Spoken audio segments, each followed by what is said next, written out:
Bueno, acá comenzando los 5 sentidos este jueves soleado acá en el oeste, en el conurbano bonaerense, en AM 1460, aquí en el corazón, podemos decir, de Merlo, en San Antonio de Padua. Y esto lo estamos haciendo incorporándonos también a lo que llamamos red de base, una red que tenemos con la cual compartimos nuestras voces a 37 radios comunitarias de todo el país. Así que por allí AM 1460 se estará escuchando en Tilcara, en Esquel, bueno, y en tantos lugares de todo el país. Son 37 radios comunitarias que pertenecen a esta red de base que nosotros también pertenecemos. Hoy vamos a hablar con un escritor, vamos a estar hablando con Marcelo Balco, un escritor que siempre recomendamos y que es muy interesante charlar con él, autor del Malón de la Paz, Ciudades Perdidas, Ciudades Malditas, Desmonumentar a Roca, Pedagogía de la Desmemoria, un libro imprescindible, y bueno, y la última publicación que ha editado la gente de la revista Sudestada en sus charlas, es sus encuentros con Osvaldo Bayer. Con él vamos a hablar hoy y bueno, vamos a pedirle que nos cuente cuáles son las motivaciones que tiene para escribir estos libros que ha escrito. Las noticias que nos siguen cruzando son las noticias que ayer nos asombraron con relación al temblor que hubo en Chile y que se hizo sentir hasta en la capital federal, en barrios como Palermo, como San Telmo. Bueno, se sintió una vibración de este terremoto de una escala muy alta que se dio allí en Chile y que, bueno, ha padecido lamentablemente hasta el momento 8 muertos. Bueno, esto es, digamos, el poder de la naturaleza, el poder de esta Pacha, de la Pachamama, que es la que muchos siguen sin respetar, porque la otra gran noticia que queda aplacada tal vez por los escandaletes políticos es que, bueno, que hubo una pérdida, una filtración del dique de cola de la mina El Veladero. 15.000 litros de cianuro fueron vertidos al río Blanco, que es un afluente del río Hachal. La contaminación que produce la megaminería, que así dicho pareciera que no es nada, pero que en definitiva se trata de la vida de las personas. Cianuro y mercurio fue vertido en el río Blanco, que es afluente del río Hachal, y allí está la comunidad de Hachal precisamente levantándose para cuidar su vida. Y esto me parece que tiene que ver con qué visión se tiene de regiones como la nuestra, por qué las multinacionales poderosas siguen usándonos a nosotros como el reservorio y el lugar donde extraen sus materias primas. La mina del Veladero básicamente extrae a través del sistema de la separación de la roca con el cianuro el oro. Es lo único que sacan, oro y plata. Claro que después ellos se llevan todo lo que llaman el barro de mina y allí hay más de 70 metales. Pero en realidad utilizan el cianuro para separar el metal de la piedra y el metal ese es el oro. Y esto nos tendría que llamar a una reflexión desde aquí, desde los 5 sentidos, para, valga la redundancia, poder pensar qué sentido tiene. Y el oro, que es ese metal con el cual se hacen joyas, alhajas, es simplemente un fetichismo, porque aquellos que lo tienen, que son los ricos, únicamente se contentan en ese fetichismo por observarlos, por observar o por poder tener una joya que en realidad no significa nada. Eso no hace ni bien ni mal, no hace ni mejor ni peor a las personas, es simplemente eso. Poder tener una alhaja para lucirla simplemente por el hecho de contemplarla.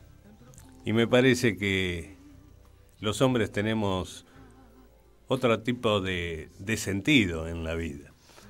Así que si eso produce que la gente vaya a contaminarse y a morir, muchos de ellos, porque las aguas de un río, que precisamente en esas zonas de San Juan, que no es la zona donde más abunda el agua, es el agua que se toma luego para para hacerla potable, para tomarla, para utilizarla, y está contaminada con cianuro, esto va a generar muerte.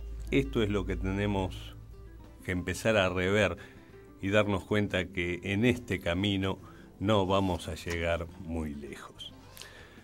Tampoco podemos dejar de hablar de la política partidaria, este escándalo de Fernando Niembro, que tuvo un contrato directo con el gobierno de la ciudad de Buenos Aires de muchos millones de pesos, terminó bajando su candidatura. Resulta ser que los que se llaman Cambiemos, porque parece ser que quieren ser diferentes, de diferentes no tienen mucho, son casi lo mismo. Y esto también nos debe llamar a todos nosotros a una reflexión. Aquellos que creemos que la democracia es un buen sistema en tanto y en cuanto sea utilizado para que las sociedades y los pueblos puedan vivir mejor. Resulta ser que la política en estos tiempos se ha profesionalizado de tal manera que parece que hasta sirve para blanquear dinero. Por eso a lo mejor se descubren otras cosas y otras tantas, donde vemos que hablan de cifras millonarias, y sin embargo en la Argentina, los que vivimos en el conurbano, seguimos viendo grandes necesidades. La otra cuestión es la del juez Fait, que renunció a la Corte y dice que va a hacerlo a partir del 11 de diciembre. La verdad que si seguimos permitiendo que el Poder Judicial intervenga en cuestiones políticas, la estamos pifiando. Pero bueno, el ministro de la Suprema Corte de Justicia, que hace más de 20 años precipitó una acordada con el otro juez de la Corte, que era el ministro Petracci, para poder continuar en el cargo, porque la Constitución Nacional Argentina es muy clara en esto. Un ministro de la Corte debe jubilarse a los 75 años. Bueno, Fay tiene 90 y cuantos, ¿no? La verdad que los elogios que se vierten allí sobre él, nosotros no lo tomamos muy en cuenta, porque es muy difícil tener elogios con quien viola la Constitución Nacional, porque ellos son personas igual que nosotros, no tienen ningún tipo de grado superior a nadie, y en su momento hicieron una acordada para que esos 75 se siguieran alargando. Por algún lado lo quieren mostrar como damnificado porque dicen que lo ha usado el actual presidente de la Suprema Corte de Justicia en ese otro escandalete que también la máxima autoridad de justicia produjo, que es haber dicho de que hubo una reunión por una acordada en la cual no estaba presente Fay porque la habían llevado a firmar a su casa esa acordada. Hasta la Corte Suprema de Justicia miente en que suceden cosas que no suceden. Allí se aseguró el actual presidente seguir siendo presidente por otro periodo más. O sea, cuando vemos todas estas cosas nos damos cuenta que simplemente hablan y pelean por el poder para seguir teniendo el poder, y seguramente el poder les da muchos privilegios. Pero en definitiva, lo que más nos preocupa es que ayer partió un poeta.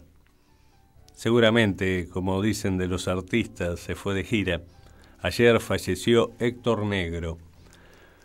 Héctor Negro había nacido en Buenos Aires en 1934. Es uno de los fundadores del grupo El Pan Duro. Publicó Bandoneón de Papel y El Fuego Lúcido. Negro lleva su poesía a la música popular, así como Homero Mansi llevó su poesía a la música popular, pues es autor de numerosos tangos y milongas. En esta línea viene de escribir las canciones para la obra teatral de Enrique Guernique, Ese Mundo Absurdo. Ayer falleció Héctor Negro. Y nosotros lo recordamos a Héctor Negro por no solamente haber sido un extraordinario poeta, sino por haber sido un militante de la vida. Me acuerdo allá por los años 60 y pico, 66, cuando vino el golpe militar de la llamada Revolución Argentina, con Juan Carlos Onganía a la cabeza, se modificaron y se generó un estatuto para la constitución pseudo legal de aquel momento que estaba vigente. Pero también se impusieron muchas experiencias que venían de otro lado, como por ejemplo empezó a tallar firme, después de haber hecho la experiencia del plan Conintes con Frondizi, en lo que fue aquella política de la seguridad interior. Y llegaron a tal extremo en aquel momento que ni siquiera nosotros los jóvenes podíamos abrazarnos en la plaza con nuestras novias. No podíamos tener el pelo largo porque hacían la racia a la policía y te lo cortaba de prepo. Y Héctor Negro escribió un hermoso poema llamado La ilegalidad del beso, que dice: la calle arroja en nosotros su marejada de estrépito, cruzándola voy buscando sombra para darte un beso. Te pregunté por el cielo. Evidencia del asfalto volcando su espejo muerto, dame tu mano bien fuerte que aquí a mi amor no lo encierro. Un árbol nos llama lejos. Osadía de la noche con su tentáculo suelto, sabiendo que hoy te encontraba, no la entiendo. El verano de tu cuerpo. Discretamente la sombra nos chista desde el silencio, resuelta como mis labios para este enorme secreto, la flor que huye de tu pelo. La ciudad madura de ojos siente que te estoy queriendo, la tierra invade tu savia y me crece un sol adentro. El cielo, ¿dónde está el cielo? Anteojos de un intendente rotos sobre el pavimento, que sepan la enredadera y el rosal, cómo te beso, que mire el ángel despierto. Sacúdase Buenos Aires y el pudor de sus luceros, un pecador ha besado en esta ciudad de hierro. Ha besado y anda suelto.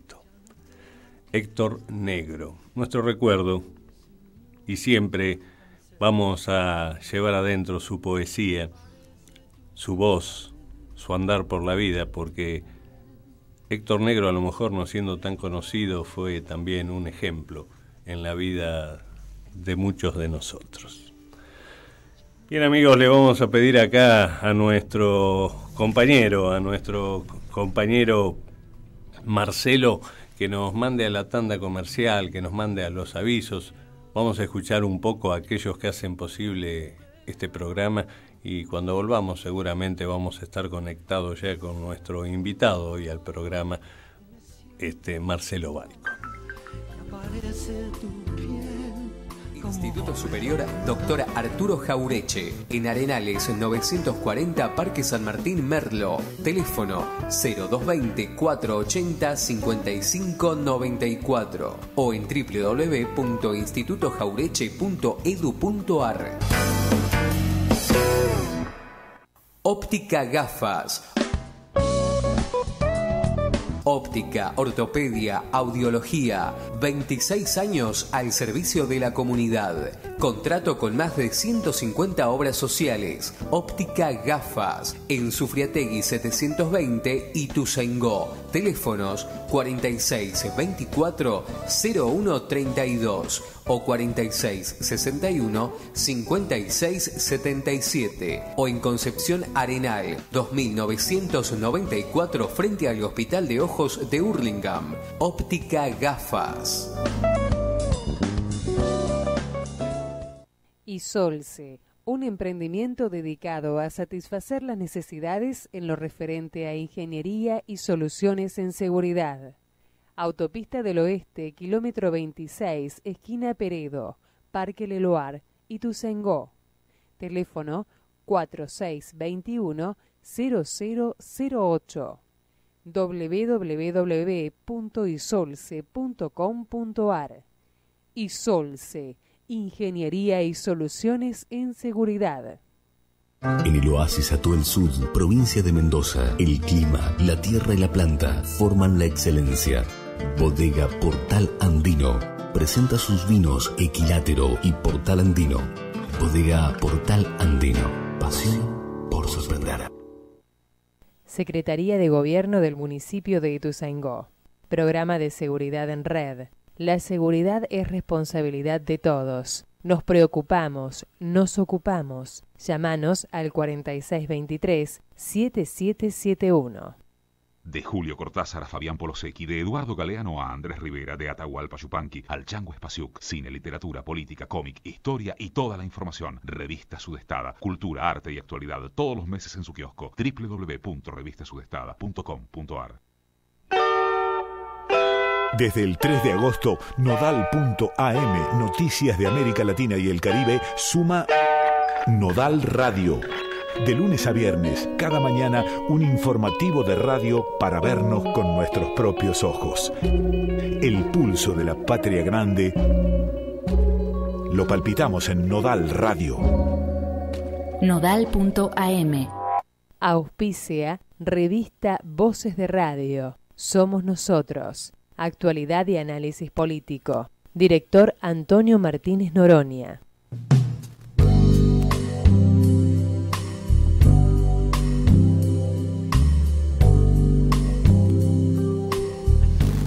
Hay que hablar y escribir de otros temas. Además, hay que derrotar al enemigo. No se puede morir de rabia. Hay que ir armando el poder del pueblo. Nuestros muertos han muerto por eso. Esto lo dijo Francisco Paco Urondo, un escritor que también vamos a traer a este programa, un poeta y un militante también de la vida, Francisco Paco Urondo. Él dijo esto que acabo de leer. Bueno, mientras esperamos conectarnos con el escritor Marcelo Balco, hablábamos antes de la problemática que estamos teniendo en seguir siendo un territorio, un país que provee de materias primas y de materias primas primarias, sin tener valor agregado a los poderosos. Por eso está la megaminería llevándose los minerales como hace 500 años, porque en definitiva allí en las luchas de Juan Chalimín, del pueblo calchaquí, los españoles vinieron a llevarse los minerales del Alto Perú.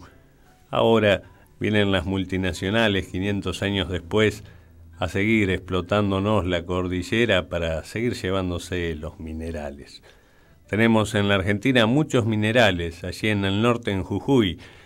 Tenemos que empezar a visualizar y a discutir el litio, que también se están llevando el litio. Y sabemos que los procesos que ellos utilizan son procesos simplemente de extractivismo. No les interesa cuidar el medio ambiente porque este no es el hábitat donde ellos están. Y entonces hacen barbaridades. En Jujuy estamos por tener un problema en futuro, que es la extracción del litio.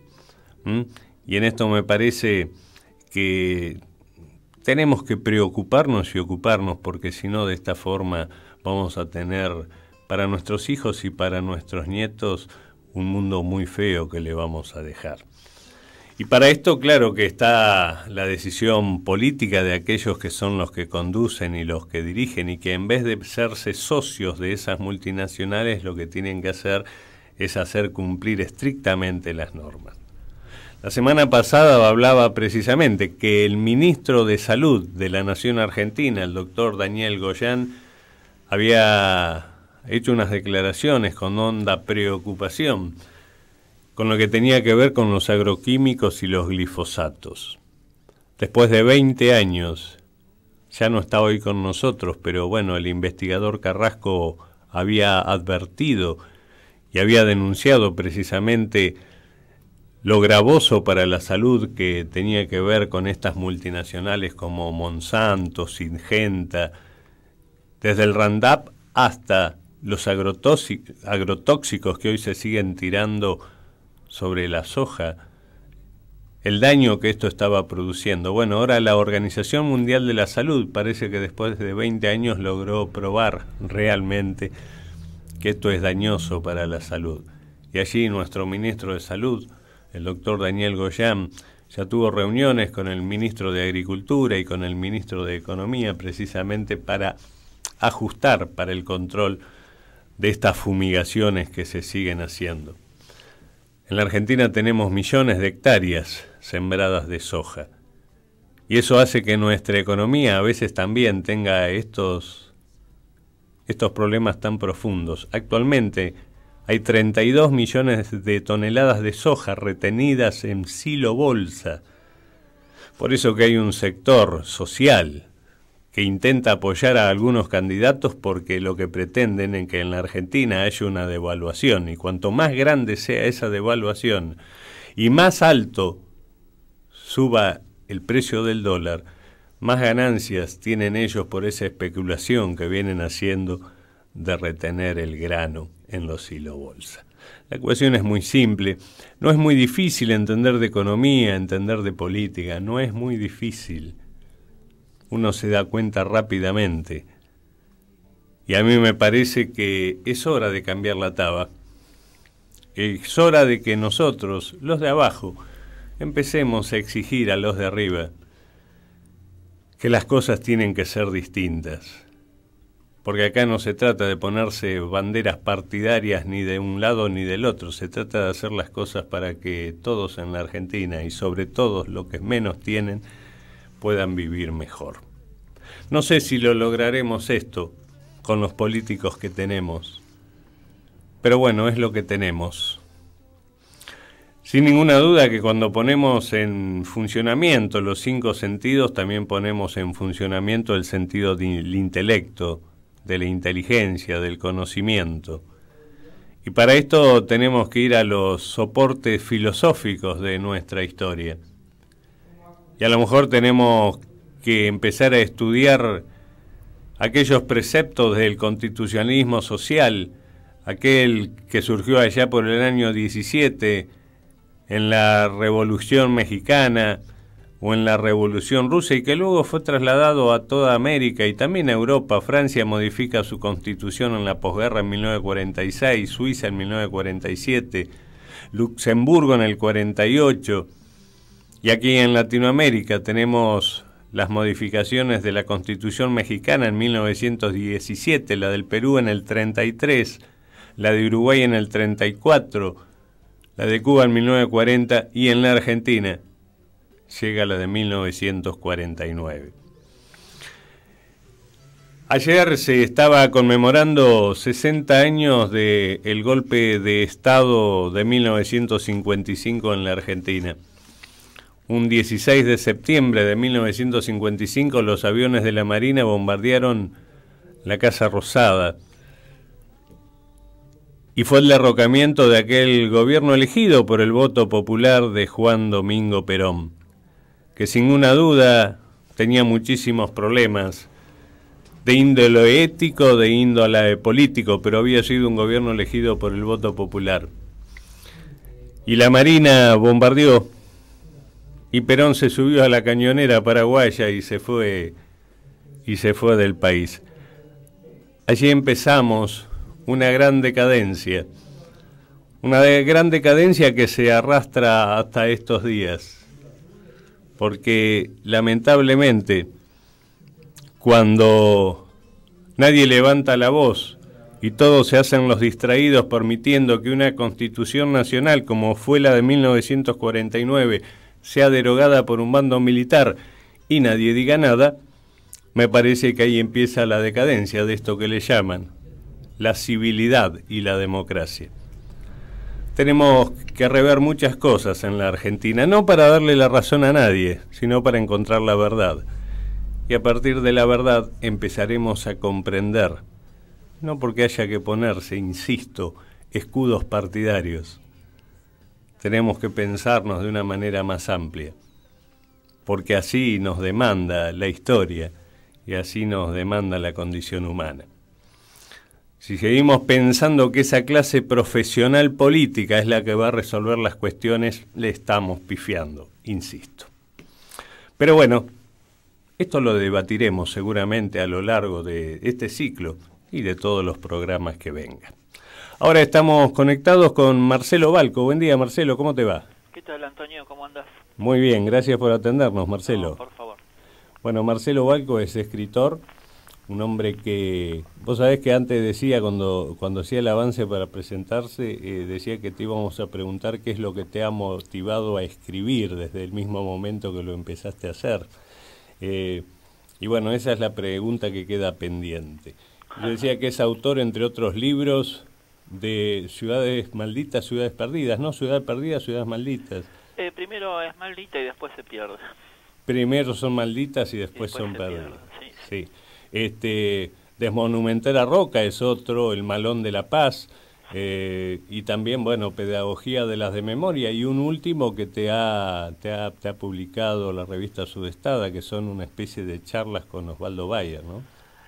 Más que charlas son anécdotas, ¿no? Anécdotas de los viajes de los múltiples viajes que hicimos con Osvaldo. Él prologó 4 de mis libros, bueno, y participamos en muchas conferencias, y muchas comidas en su casa, y bueno, es una persona que tan especial que las anécdotas han gustado muchísimo. Don Osvaldo, que bueno, hace pocas semanas perdió a su compañera, a su esposa, ¿no? Así es, lamentablemente. Bueno, él sigue allá en Alemania, ¿lo has vuelto a ver? No, está allá. Está allá, No. Está bien. Bueno, contanos un poco, Marcelo, ¿qué te ha motivado en tu vida? Porque vos además sos psicólogo. Soy psicólogo, ¿no? Me recibí hace ya bastante de psicólogo en la UBA. Y bueno, mira, siempre escribí yo. Cuando chico, cuando viví en Paraguay, 7 años, porque mi papá fue a trabajar allá, escribía poemas, cuentitos, espantosos, muy espantosos. Y bueno, después siempre seguí escribiendo, aun cuando estaba estudiando. De hecho, tengo 2 libros de poesía inéditas y dos novelas también inéditas, ¿no? Y ¿que no te animás a publicar o que no podés publicar? Mira, fueron quedando ahí, y después la vorágine, o sea, tendría que presentarlas en algún lado, pero antes me tengo que poner a mirar, o sea, retomar el tema, ¿no? Y bueno, y todo esto de los viajes y los nuevos libros y los artículos periodísticos, bueno, te sacan un montón de tiempo, ¿no? Está un bien. montón de tiempo, y que bueno, uno se tendría que sentar.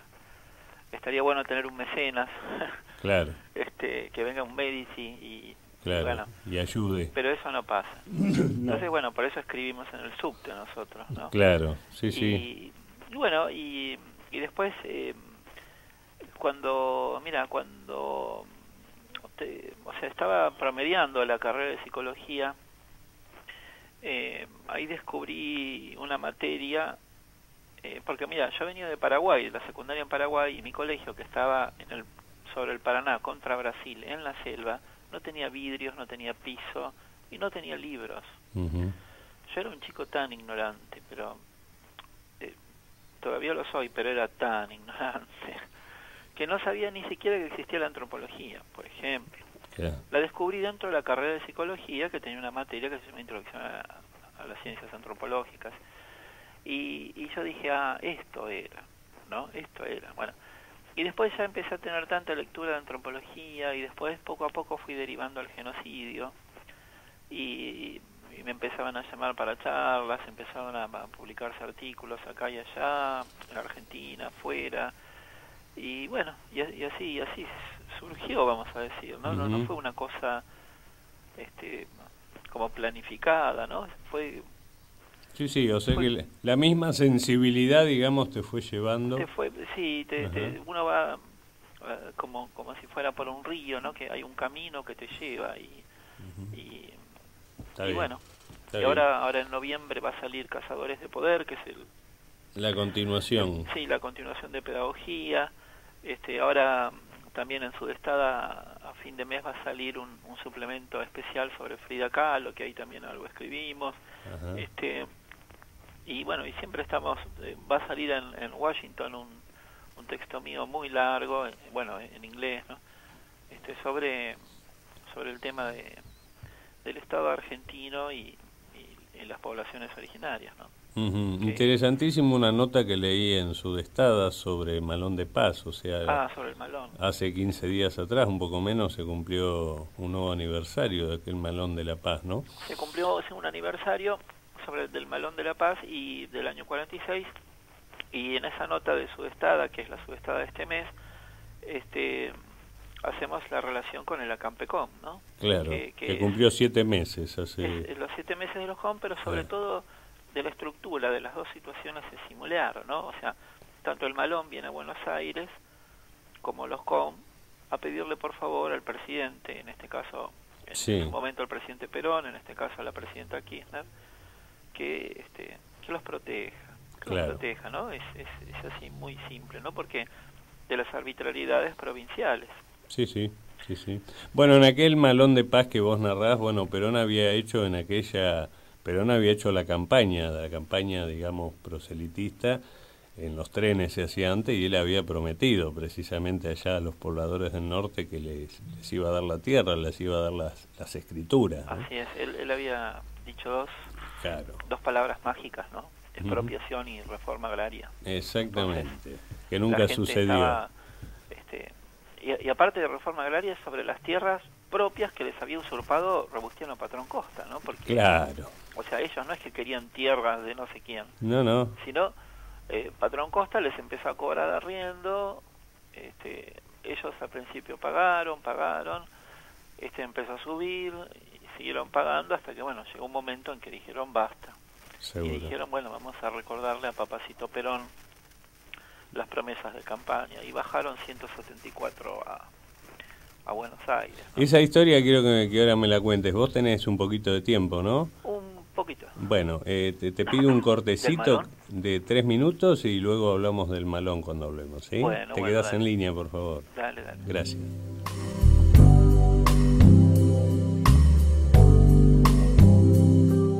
Vos sabés que sos linda. Este casting es la semana que viene en Capital Federal. Y después el trabajo se divide entre Argentina y los Estados Unidos.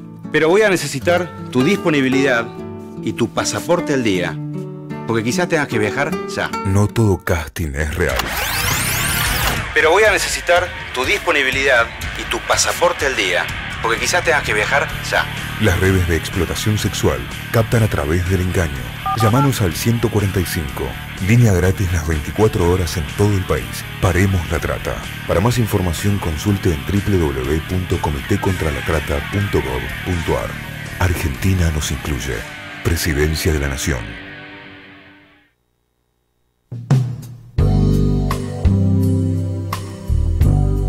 Bueno, acá cumplimos con la tanda obligatoria que tenemos en la radio. Marcelo, ¿estás allí? Hola. Marcelo. Bueno, seguramente se ha cortado la comunicación o está allí todavía y a lo mejor fue a hacer otra cosa porque se aburrió un poquito de escuchar en la radio. Mientras esperamos, conectándonos nuevamente con Marcelo Balco, que es con quien estábamos hablando, vamos a recordar una fecha, hoy 17 de septiembre, pero de 1980, se produce lo que aquí llaman el ajusticiamiento del asesinato de Anastasio Somoza. Mario Benedetti escribió en relación a esto un obituario que lo llamó Obituario con Urras, y dice: los canallas viven mucho, pero a veces se mueren. Vamos a festejarlo, vengan todos, los inocentes, los damnificados, los que gritan de noche, los que sueñan de día, los que sufren el cuerpo, los que alojan fantasmas, los que pisan descalzo, los que blasfeman y arden, los pobres congelados, los que quieren a alguien, los que nunca se olvidan.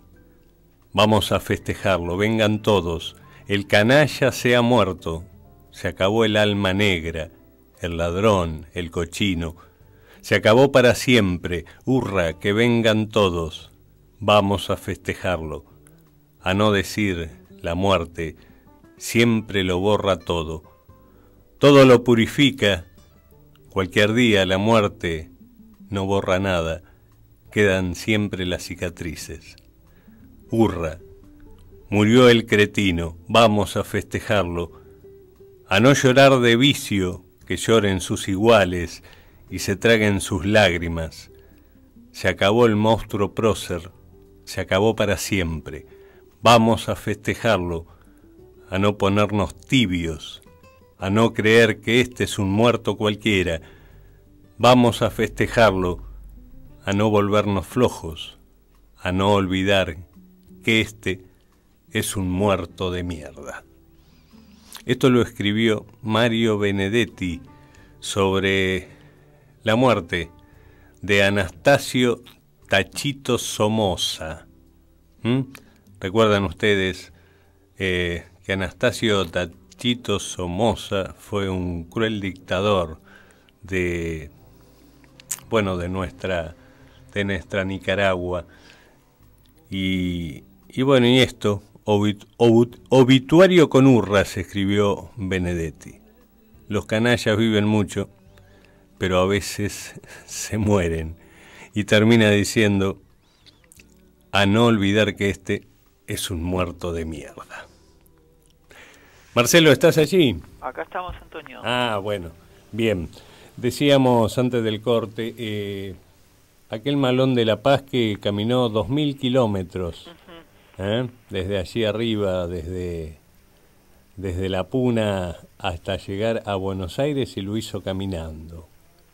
Ni siquiera esa muestra, ¿no?, de tanto tesón, de tanta decisión, parece que conmovió a las autoridades argentinas en aquel momento. Y bueno, mira, ellos bajan 174 de La Puna, de Jujuy, de Salta, del oeste salteño, y bueno, vienen caminando,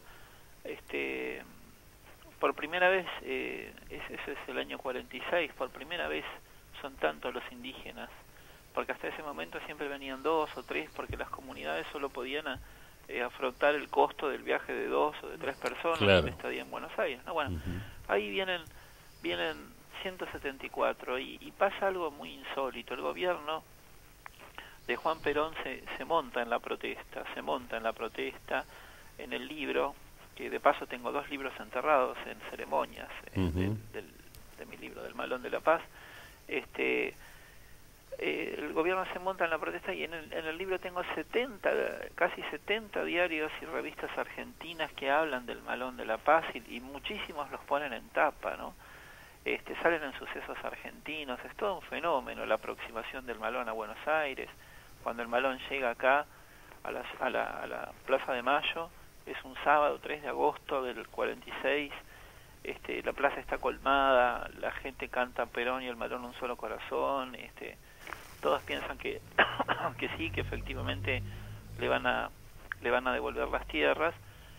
Perón de hecho los recibe y sube a 2 al balcón. Es un gesto inédito en la historia argentina, nunca un presidente lo hizo ni lo volvió a hacer, solo lo hizo él. Al balcón de la Casa Rosada y se abraza con ellos. Sí, y en el libro tenemos las fotos porque es algo inédito realmente en la historia nuestra. Finalmente, bueno, Perón después en el Jardín de Invierno recibe a todo el grupo, lo saluda, pero ¿a dónde aloja el gobierno nacional a estos ciudadanos? En el Hotel de los Inmigrantes, claro, en el tercer piso con los ucranianos. Eran extranjeros. Claro, el Estado Nacional advierte siempre que un indio nosotros vinimos todos de los barcos, bajamos de los barcos, somos todos noruegos. Entonces, si aparece un indio, obviamente será extranjero. Entonces, los alojan ahí. A partir de ese momento, que es 3 de agosto, hasta que esto termina el 28 de agosto, Perón va a vacilar durante 25 días. Vacila durante 25 días. Cuando él los recibe en la Casa de Gobierno, dice, hay 5 diarios que transcriben lo mismo.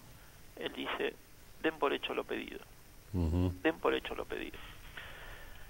Finalmente, él los aloja ahí, y el Estado Nacional, que puede alojar a cualquiera donde quiera, imagínate, podía haberlos alojado hasta en un regimiento del ejército hubiera estado mejor que... Seguro. O sea, no porque el hotel Seguro. era indigno. Mi abuelo estuvo ahí, pero él vino de Eslovaquia. Seguro. Había 3 comidas diarias, No, de Carrara, sin duda. Era todo un mensaje que era se le marcaba. un mensaje sí, del Estado. Estaba el regimiento de patricios. Ahora no sabe qué hacer con ese tema, ¿no? Entonces, en esos 25 días hay un general que era muy cercano a Perón. Yo les pido a los oyentes tuyos que de pronto, porque tiene que creer a Balco, lean a Norberto Galazo, que es un historiador peronista, claro. lean Ascenso y Caída de Juan Perón, fíjense en quién era Filomeno Velasco, el general, ¿no? Él era un personaje que era jefe de la Policía Federal y también jefe de la Alianza Libertadora Nacionalista, claro. ¿no? Y él le dice a Perón, mira, si vos le das la tierra a esta gente, vas a sentar un precedente jurídico y lo que va a venir después, vos no lo vas a poder parar.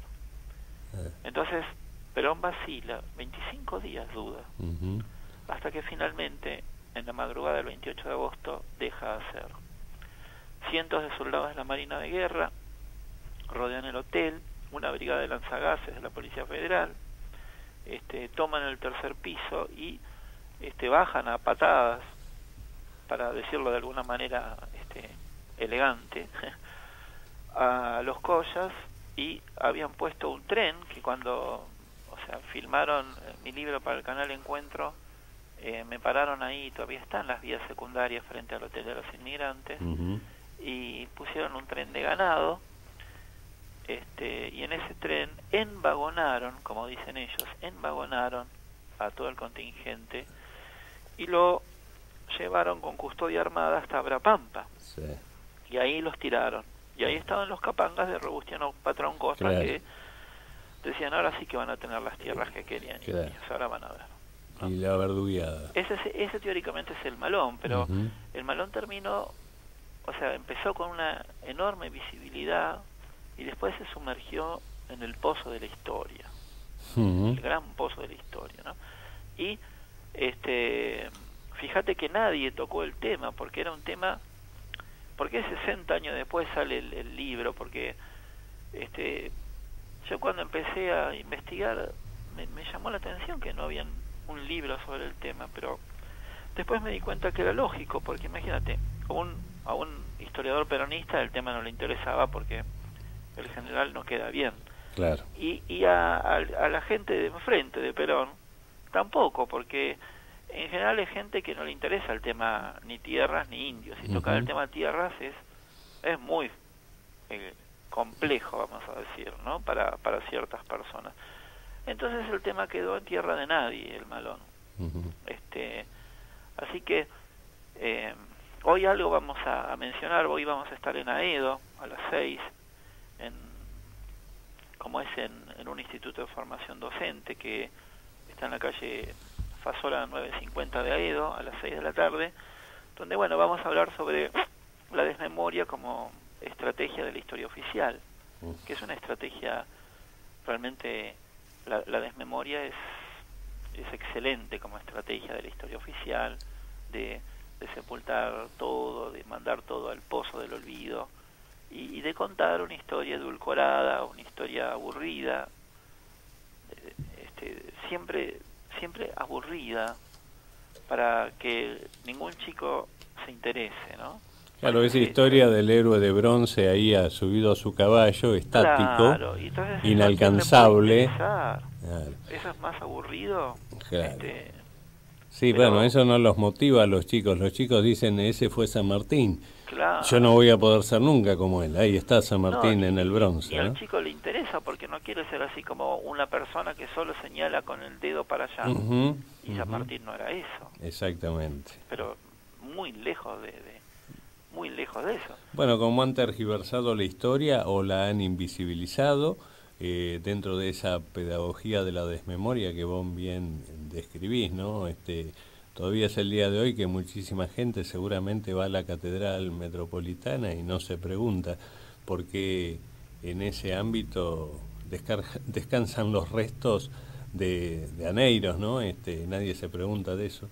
Y bueno, por ejemplo, ¿no? Y así sigue pasando. Aneiros, el único arzobispo de toda la historia que tiene un busto o sea, un busto, una estatua de mármol de Carrara, tamaño natural, en la catedral. El único, porque él se apropió de las almas de 19.000 infelices salvajes. Él crea el Consejo para la Conversión de Indios al Catolicismo. Claro. Quizás más adelante tengamos otra estatua que va a ser Bergoglio seguramente, el Papa Francisco, pero en este momento el único arzobispo de la historia que está en la catedral con esa estatua que está a la derecha del altar. Bueno, evangelizaba aún muertos, ¿no? Evangelizaba aún muertos, o sea, claro. Era realmente muy eficiente su catecismo. Qué bárbaro, ¿no? Esta sí, cosa. Sí. Pero bueno, la gente te decía, va a la catedral, bueno, está bien que yo no discuto la fe de cada uno, pero no se pregunta por qué allí está. Y también se estatua, podría ¿no? preguntar la gente que va a la casa del Señor en la catedral, ¿por qué San Martín está en un cubículo separado? Claro. Está adosado, usa un cuadro, y si vos salís de la catedral y la mirás de costado, ves el cubículo, sí. Como que es un cuarto añadido, porque él no está en un espacio sagrado por masón. Claro. No le permitieron, claro, no le permitieron eso, y a Belgrano lo tiraron en el atrio. Uh-huh. Está la intemperie, pobre, acá en la avenida Belgrano. Sí, sí.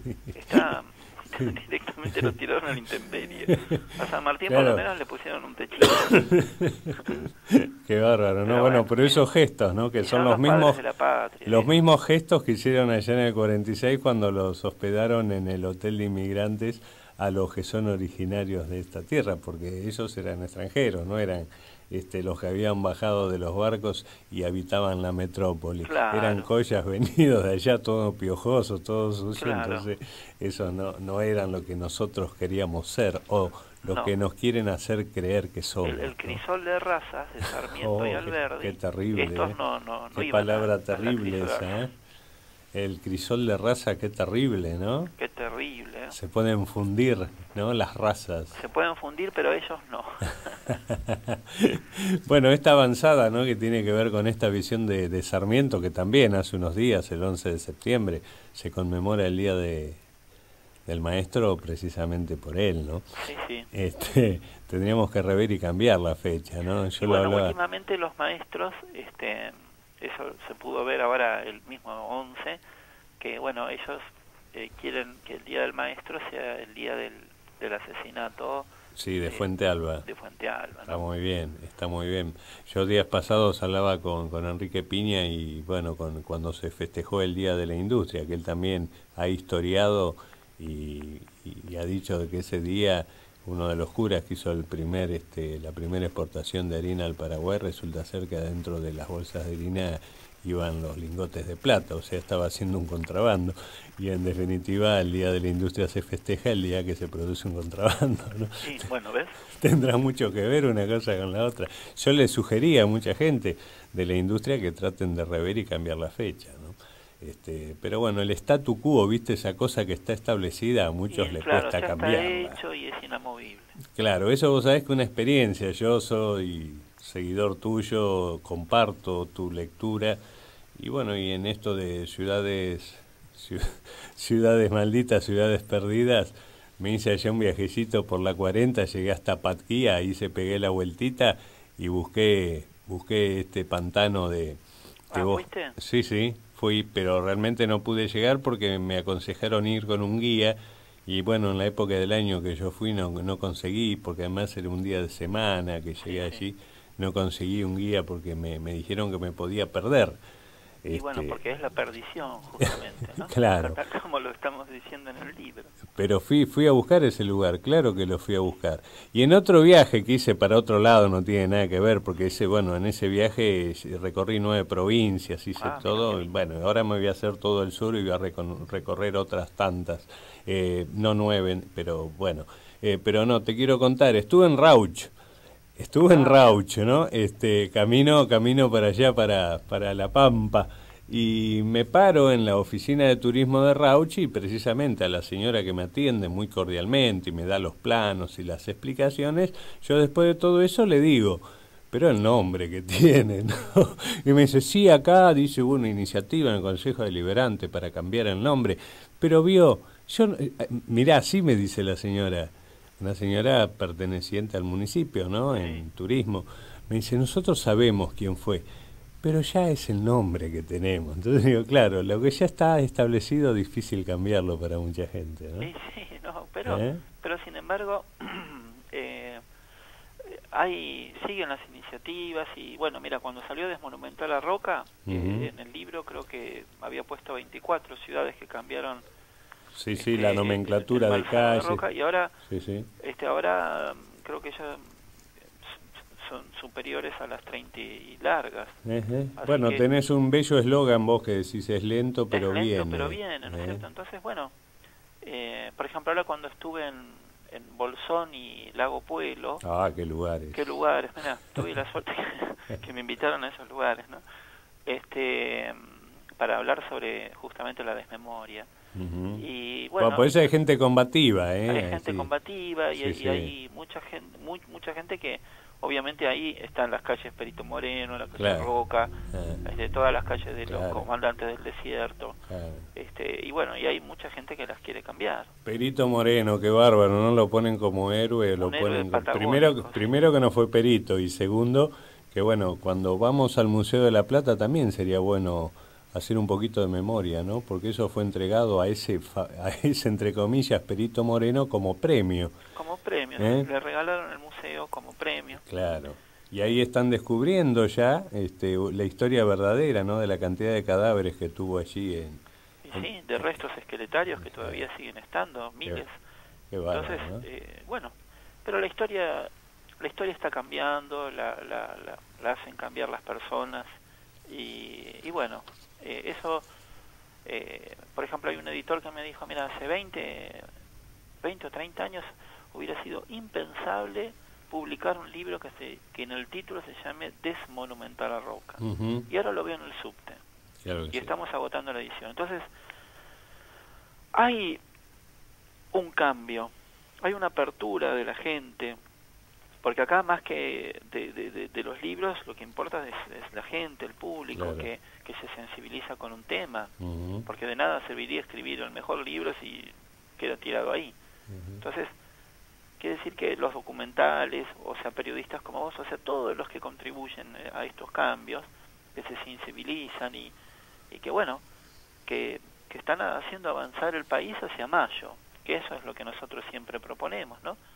O sea, ir a Mayo donde nunca llegamos a Mayo. Nos dijeron que eran unas personas con paraguas que miran un balcón y que llovía y pasaba una mazamorrera. Y sí, y había dos tipos que daban cintitas celestes que quizás eran como muestrarios de una cedería. Vaya a saber, Frenchy de Luis por ahí tenía que ver con una cedería del 11. Claro, pero si no podemos llegar a ese Mayo, tampoco podemos llegar al de 1809, ¿no? Allí en Chuquisaca. Allá en Chuquisaca, imagínate, ahí así menos. Ahí menos, ¿no? Entonces, y después tratar de llegar al 9 de julio. Claro.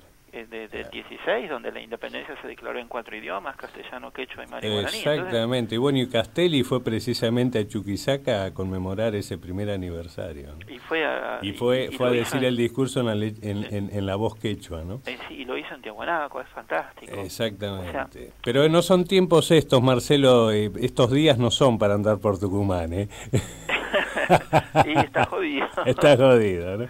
Jodido. Ya estamos terminando. Decime, hoy estás 18 horas en Fasola. Fasola 950 en Aedo, en un instituto de formación docente, hablando sobre la desmemoria, ¿no? Y mostrando las imágenes de los datos, de los documentos, porque acá no importa lo que habla Balco, sino lo que fue silenciado por la desmemoria.